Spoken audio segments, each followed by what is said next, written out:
حالیہ چند ماہ کے دوران خیبر پختونخوا کے مختلف علاقوں میں دہشت گردی کے واقعات سے بظاہر ایسا لگتا ہے کہ وہاں تحریک طالبان کی جانب سے سیکورٹی فورسز پر ہونے والے حملوں میں شدت آ گئی ہے۔ افسوس کی بات یہ ہے کہ تواتر کے ساتھ ہونے والے ان حملوں میں جدید ہتھیاروں کے ساتھ ڈرونز بھی استعمال ہو رہے ہیں۔ نتیجہ یہ ہے کہ فوج اور پولیس اہلکاروں کے علاوہ عام شہری بھی ان حملوں میں مارے جا رہے ہیں۔ تاہم ہماری سیکورٹی فورسز طالبان دہشت گردوں کی کمر توڑنے میں ناکام دکھائی دیتی ہیں۔ ان حملوں کے دوران وزیر اعظم شہباز شریف نے واضح الفاظ میں افغان طالبان حکومت کو پیغام دیا ہے کہ اسے پاکستان یا تحریک طالبان دونوں میں سے کسی ایک کا انتخاب کرنا ہوگا۔ پاکستان بارہا یہ دعویٰ کر چکا ہے کہ پاکستان میں دہشت گردی کرنے والی ٹی ٹی پی کو افغان طالبان حکومت کی حمایت حاصل ہے۔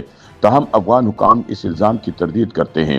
ٹی ٹی پی کے حملوں میں شدت آنے کے بعد پاکستانی فضائیہ نے افغان سرحد پر موجود تحریک طالبان کے ٹھکانوں پر محدود پیمانے پر بمباری کا سلسلہ شروع کیا ہے، جس کے بعد دونوں ممالک کے مابین کشیدگی میں بھی اضافہ ہو گیا ہے۔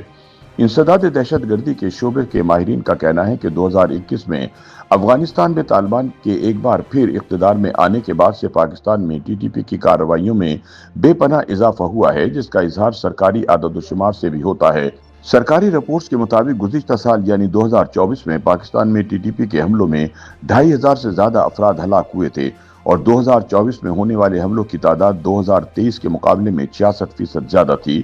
اس طرح خیبر پختونخوا کے محکمہ انسداد دہشت گردی کے مطابق جنوری 2025 سے اگست 2025 تک صوبے میں شدت پسندی کے کل 766 واقعات پیش آئے، جن میں 166 سیکورٹی اہلکار، 92 پولیس اہلکار اور 159 عام شہری مارے گئے، جبکہ اس دورانیے میں ہلاک ہونے والے شدت پسندوں کی تعداد 293 رہی۔ خیبر پختونخوا کے جن علاقوں میں سب سے زیادہ حملے ہوئے، ان میں بنوں، شمالی وزیرستان، خیبر اور باجوڑ کے اضلاع سر فہرست ہیں۔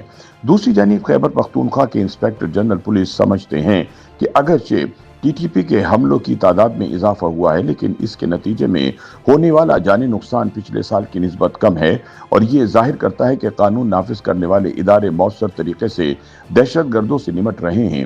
ان حملوں میں زیادہ تر کی ذمہ داری تحریک طالبان نے قبول کی، جو اقوام متحدہ کی رپورٹ کے مطابق افغانستان میں سرگرم سب سے بڑی دہشت گرد تنظیم ہے۔ اقوام متحدہ کی 2022 کی رپورٹ میں تسلیم کیا گیا ہے کہ ٹی ٹی پی کو پاکستان میں حملہ کرنے کے لیے افغان طالبان حکومت کی حمایت حاصل ہے۔ اس رپورٹ میں یہ بھی کہا گیا کہ افغانستان میں ٹی ٹی پی کے جنگجوؤں کی تعداد 6500 ہے۔ ایسے میں اہم ترین سوال یہ ہے کہ پاکستان میں طالبان کی بڑھتی ہوئی کارروائیوں کے پیچھے کیا وجوہات ہیں اور بظاہر T T P Pakistan security forces کے لیے اتنا بڑا اور مشکل چیلنج کیوں بن گئی ہے۔ تجزیہ کاروں کا کہنا ہے کہ ٹی ٹی پی کے امیر مفتی نور ولی محسود کو افغانستان میں طالبان حکومت کے قیام کے بعد سے ہر طرح کی مدد مل رہی ہے، جس کی بدولت اس کی عسکری طاقت میں بھی اضافہ ہوا ہے۔ یاد رہے کہ تحریک طالبان پاکستان کے سابق سربراہ مولوی فضل اللہ کی 2018 میں ایک امریکی ڈرون حملے میں ہلاکت کے 2 ماہ بعد مفتی نور ولی محسود کو اس کالعدم تنظیم کا سربراہ مقرر کیا گیا تھا۔ ماہرین کے مطابق بطور سربراہ ٹی ٹی پی نور ولی محسود نے جو نئی حکمت عملی ترتیب دی، اس میں ناراض اور ماضی میں ٹی ٹی پی سے علیحدہ ہو جانے والے چھوٹے شدت پسند گروہوں کو واپس اپنے ساتھ ملانا شامل تھا۔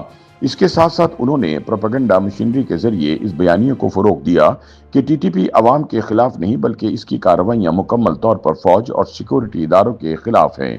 ٹی ٹی پی اپنی اس نئی حکمت عملی کے تحت صرف پاکستانی سیکورٹی فورسز کو نشانہ بنا رہی ہے۔ تحریک طالبان پاکستان کی حالیہ کارروائیوں کو دیکھا جائے تو ظاہر ہوتا ہے کہ اب یہ گروہ عام شہریوں کو ٹارگٹ نہیں کر رہا۔